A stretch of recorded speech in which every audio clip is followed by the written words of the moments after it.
Well, the political conventions are in the books now. Joe Biden accepted the Democratic nomination for president last week in Wilmington, Delaware.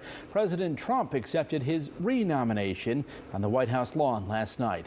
And there are now 67 days left until Election Day. Yeah, there's a busy campaign season ahead after these conventions, too. Joining us now to wrap it all up is political science professor Bill Muck with North Central College. Good evening.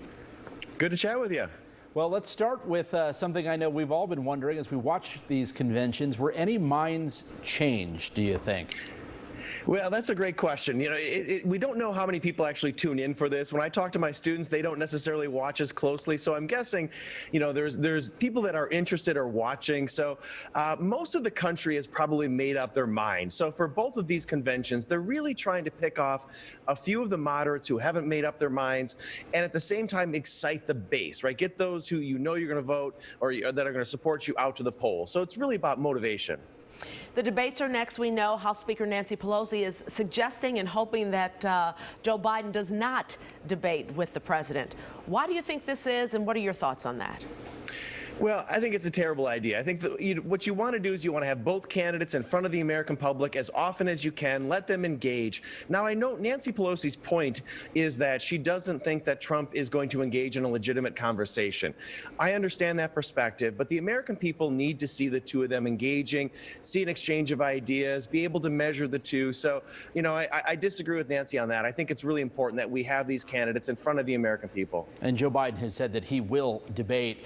Let's get to the different campaign strategies. As President Trump likes to point out, Joe Biden has spent much of the last few months at home because of COVID-19. He announced that he's going to be doing some more campaign appearances, but the president today is beginning what will be campaign rallies and stops across the country on an almost daily basis. What's your take about how the next few months will look?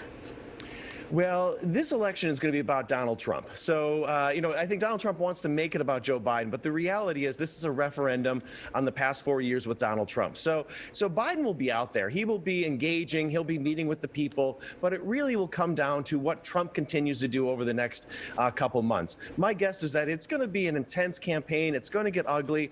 One thing that we saw coming out of the Republican convention is this theme of law and order. I'm guessing Trump is going to continue to hit that. He's going to talk about the violence, the looting, the riots. I mean, it's going to be that type of message coming from the Republicans. My guess is that Joe Biden is going to take a different tack and talk more about inclusivity, about bringing the country together. So I think it's going to be tense, and it may not always be pretty. Bill, do you think the COVID restrictions could hurt or hinder either party? It's a great question. You know, I think Donald Trump would love to be out there. He really thrives on the big audiences. So he struggles to some degree when he's reading from a teleprompter, when he doesn't have a big audience. So I think for him, it's going to be emotionally difficult.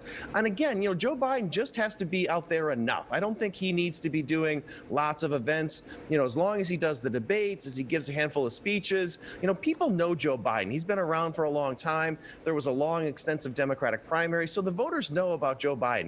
The focus really is going to be on Donald Trump. So when people talk about an October surprise, something that could change a lot of minds, what areas are you looking at as possible surprises?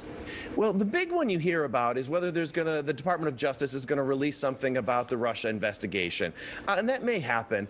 Although the political world we live in now, you know, you talk about an October surprise, it feels like every day there's a new surprise. Very true. And that's just kind of the nature of our politics today. So I don't think anything could happen late in the game to really change the election. So my guess is we're going to continue at this frantic pace where there's always going to be some new story or new scandal. And I don't think October will necessarily change anything. Do you think in any way that Kamala Harris will help Joe Biden or Mike Pence will help Donald Trump in the days to come? Yeah, I think Kamala is going to play a big role, or Kamala is going to play a big role. They're going to have her out, and she's going to be really good at pushing the president. So Joe Biden really wants to play the more grandfather figure. He wants to be the guy that's going to pull the country together. And so if they can have her out there attacking the president, and she's really, really good about that. When you think about some of her best moments in the Senate, we're putting people on the hot seat. So I anticipate her playing a prominent role. Mike Pence, probably not the same role.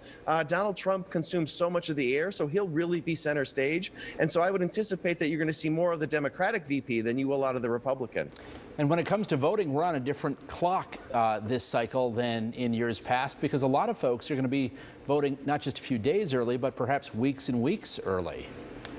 That's right. And so I think for the candidates, they have to be thinking about reaching voters now. You can't wait until the end of October. You can't wait to get hot. You've got to be convincing voters now, because with mail-in voting, you're going to have people voting much, much earlier, which is great. I mean, I think given all the stress on the system, the earlier one can vote, the better. Political science professor Bill Muck of North Central College, thank you so much. Be safe, be well, sir. Thank you very much.